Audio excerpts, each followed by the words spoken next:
guys, it's Megan and welcome back to another video. Today we're in my home library and we're going to talk about all the books I DNF'd last year. 2024, not a great year for books. I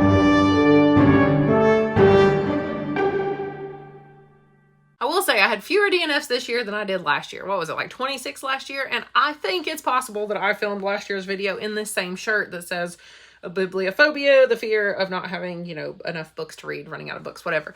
Pretty sure I accidentally filmed in the same book or same shirt last year. Drink of the video, Coke Zero. Not sponsored, but hey, Coke Zero, if you want to reach out to me, I am fine with that. Only 26 DNFs this year. Actually, no, I DNF'd a book today. Okay, 17 instead of 26. So I'm learning a little bit better my taste in books. So at least there's that. And I thought I would just tell you what books I DNF'd and what I learned from each one. I did this last year and it was so much fun. People really liked this video, so I thought I would just do it again. The first book I DNF'd at the beginning of the year, because these are in order, is Our Share of Night. I can't remember the author's name, Mariana Enrique, something like that. And it'll be here on the screen. I DNF'd this book at 11%. At least most of these are relatively early on for the most part. I try to give it usually 30% before I DNF it, but this one was really obvious that it wasn't very scary. It was supposed to be horror, but it wasn't very scary. And what did I learn from this book? Don't always listen to booktubers, I guess, because Kayla from Books and Lala is the reason I read this. She recommended it, even though I didn't think I'd really like it that much. I was going to try it anyway. And no, didn't like it. Next is Raiders of the Lost Heart. I read 10% of this and then DNF'd it. It is a romance adventure book and thought I would love it. I thought it was going to be like Romancing the Stone, but it wasn't. So what I learned from this DNF is don't just read books. Don't pick books because the title is a funny pun. Next is The Tyranny of Metrics, which I DNF'd at 31%, and it was a nonfiction book. I thought it was going to be similar to Outliers by Malcolm Gladwell, something like that. Not really exactly similar, but the same person that recommended Outliers to me recommended this one to me, so I believed them. And it was just kind of boring because it was about just numbers. I don't know. It didn't really have anything interesting. So maybe I learned from this one that I should read the plot summary of the book. Even if it's not plot, obviously it doesn't have a plot, it's nonfiction. Just read the summary and see if it's actually something I'd want to read before diving right into it. I'm pretty sure I didn't even read at all what it was about. I just listened to what the person told me and I just dove right in. Next is Divine Rivals, which I DNF'd at 61%. I think we all know what I've learned from this one. Don't read young adult books that sound boring. No, actually don't read young adult historical fiction because it was supposed to be fantasy, but it was really actually historical fiction. I think it was kind of marketed incorrectly even. I guess book 2 maybe gets a little bit more into the fantasy aspect of it because they're supposed to be gods and stuff, but you don't really get that in book 1. So maybe I should read the Goodreads reviews more. That might be part of what I've learned too, but yeah, don't read historical young adult. I've learned that. Next is What the River Knows. DNF'd at 43%. Guess what? Historical young adult. That's also kind of fantasy, but not really very fantasy. Okay, I'm already seeing a trend. Okay, same lesson. Don't read, just because it was set in Egypt, I thought I was going to love it. Don't read books just set in Egypt because you think you're going to love them. Don't read historical young adult fantasy. Sorry, and this is just me. For me, I'm telling myself this, not you this. You read whatever you want. Next is The Book That Wouldn't Burn. DNF'd at 35%. Just because there's a book about books does not mean it will be good. Next is Legacy of Ash, DNF'd at 36%. I don't like just regular boring high fantasy. I mean, seriously, besides Game of Thrones, do I ever just like regular boring high fantasy? No, I don't. Next is Dreamland Social Club, DNF'd at 33% or somewhere around that number. And I was reading this for a vlog, so I felt like I had to read it because I was trying to read all books that were set at theme parks. But the other books I read there was one romance one, but then there was, or 2 romance ones, but at least that had something else going on for it then because it wasn't just realistic fiction. Or there was a sci-fi one that I read, but this one was just straightforward realistic fiction. And it had to do with carnival stuff. I don't do books about carnivals. Nope, I'm out.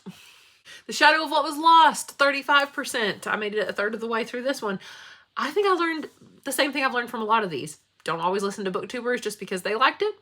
And maybe I shouldn't be reading high epic fantasy. Yeah, nope, don't think I should be reading that because apparently as much as I always say I love fantasy, I don't know.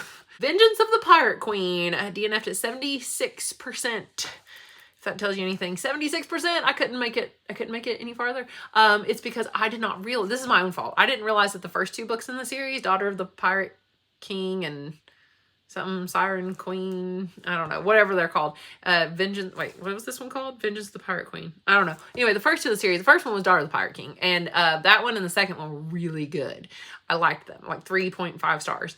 This was like a separate story from another character on their, like in her crew, her pirate crew, and it wasn't following the same characters, and so it was just really boring. It was like a side quest story that I did not care about, and with a character I didn't care about. So I did not realize that at the time, though, before I started reading. When I started reading, I figured it out quite quickly, obviously, but I should have read the plot summary a little bit better and realized it was not about a character I cared about, so that is on me. Next DNF was The Raven King. Now, I can't say I learned anything from this one, honestly, except that, because this is the last book in a 4-book series. The first book I gave 4.5 stars. It was just called The Raven Boys. And then the second 2 books in the series, I gave like 3 or 3.5 stars. And then this one, I DNF'd pretty early on, DNF'd at 10%. What have I learned?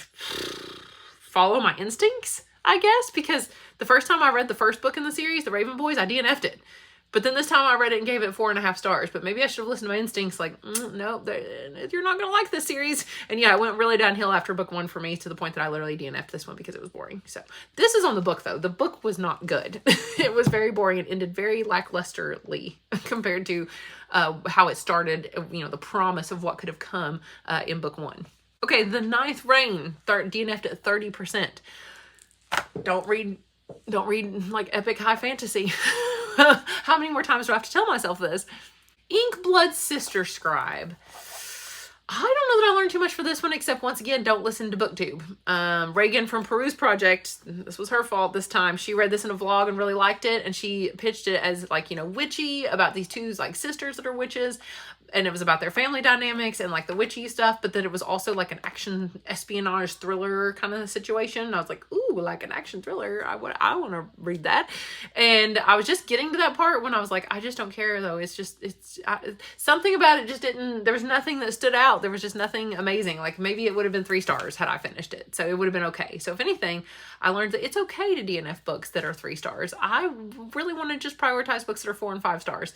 A lot of books that I read, like even Divine Rivals, I was like, I probably would have given it like 2.5 or 3 stars, like whatever. It's not that these are like terrible books. I would have given really low ratings. Some of them are, but I'm gonna say I learned that it's okay to DNF 3-star books.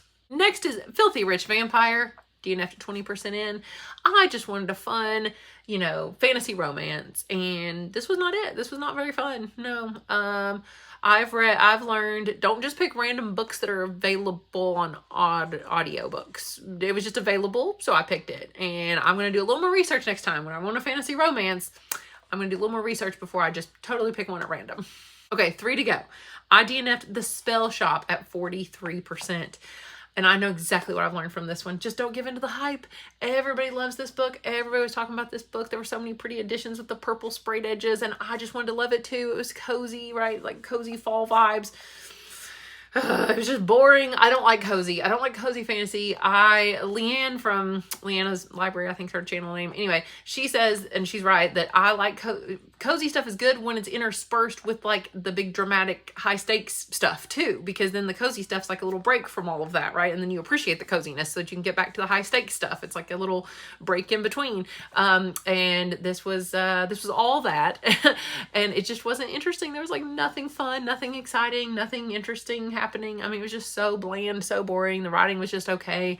I didn't connect to anything that was happening or the characters or really anything at all.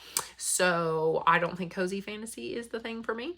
And I'm not going to give into the hype from now on. Just because everybody else is reading it, I'm going to go read my weird books like Pretty Doe Street Station, or I'm going to try Gormenghast or Book of the New Sun series. I'm going to stick with the weird books from now on and not the popular books.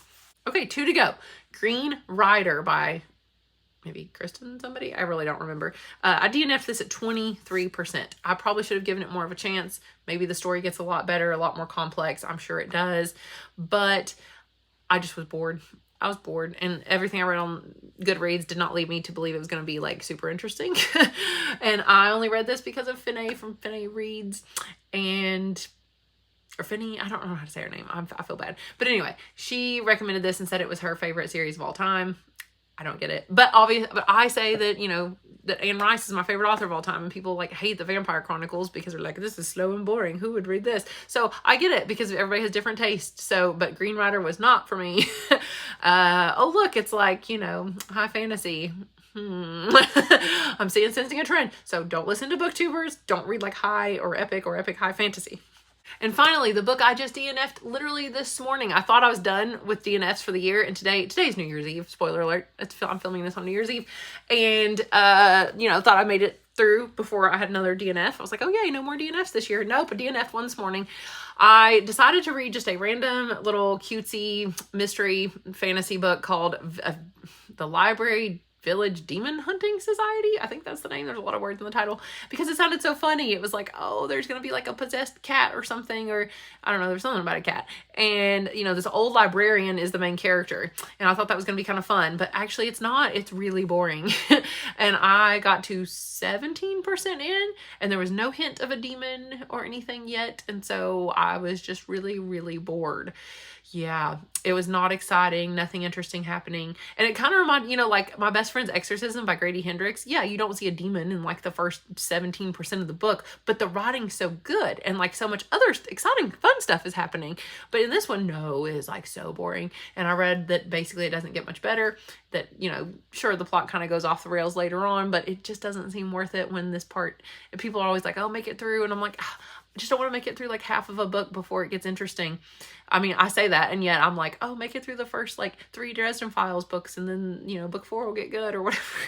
So I guess I'm guilty of that too, but I don't have that kind of time. So what have I learned from this one? Cozy fantasy. Cozy fantasy is not for me. This one's not even super cozy, but like, you know, it's kind of funny, I guess. Okay, so my biggest takeaways are, don't listen to other booktubers unless they're booktubers that I can rely on and trust. Like some of these people are not reliable, trustworthy people because I don't usually like the books that they like. So I'm finding new booktubers this year. I've already found a couple that I'm watching that are kind of reading the weird books that I'm sort of into right now. So I'm going to prioritize following them. And I'm not just going to read books because they're popular and because everybody else is reading them. And I'm going to just really stop reading epic high fantasy and definitely no like young adult historical leaning stuff. All right, so let me know down below if you have read any of these books, if you think I really, really need to pick any back up. I mean, I guess I could be persuaded to pick any of them back up. I don't think there was one I hated so bad that I was like, I will never, ever read this again. So if you saw one that you're like, oh my gosh, but Megan, you would love it if you just kept going, then, you know, let me know. Otherwise, I think these are like permanent DNFs, not like soft DNFs. So thank you guys so much for watching. Hopefully this was somewhat interesting and I've learned a lot, and I feel like I learned some similar things last year. So maybe I'll finally listen to myself this year. So thank you guys for watching, and I'll talk to you again soon. Bye.